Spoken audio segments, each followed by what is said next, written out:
Gonna fix your servers? Are you gonna fix your servers?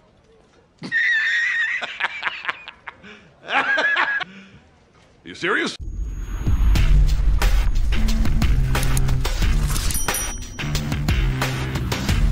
Hey everyone, Thordan Smash here, and today we have a couple of cool things to talk about, such as tweaks with the gold knockdown shield and how it's going to impact the firing range. We also have some information on how updates are going to be coming out in the future, and of course we also are going to be getting a trailer just next week for the upcoming collection event and the new Loba Heirloom. We're also going to give out 45 bucks. All you gotta do is like, comment, subscribe. You guys know the drill. Without further ado, let's talk about Apex Legends. Okay, so let's go ahead and start off with some of the quick things that Respawn is doing in terms of updating the game. There is something new that they are doing with the Xbox One players, where they are going to make it so that the patches are smaller, faster, and come out quicker for the Series X and S folks. Unfortunately, if you're on last gen, this won't apply to you. This hopefully means that we are getting closer to the 120 frames per second. Nothing confirms it there, but we will have quicker updates if you're on that console. Along with that, there's a known issue in the firing range that's been going on this entire season after they nerfed the gold knockdown shield so that it no longer self-res. Josh Medina, the senior producer on the game, said that they are fixing it so that we can 1v1 again in the firing range. I imagine this is probably going to come on the next collection event update, and I'm really hoping that they actually include all the other firing range changes that we saw like 2 seasons ago that looked pretty much done and finished. It allowed the targets in the back to move faster. You could actually activate the dummies and set their difficulty level to fight back against you. Right now there's an R5 mod that allows you on PC to do something kind of similar to this, where you can practice different aim sighting, but like I said, it's only available if you're on PC and you download the R5 client, which Respawn advises against. But like I just said, we will be getting the collection event on September 20th, and until then we actually know the store rotations until then. Next Tuesday on September 13th, we will be getting Overfloater for Horizon,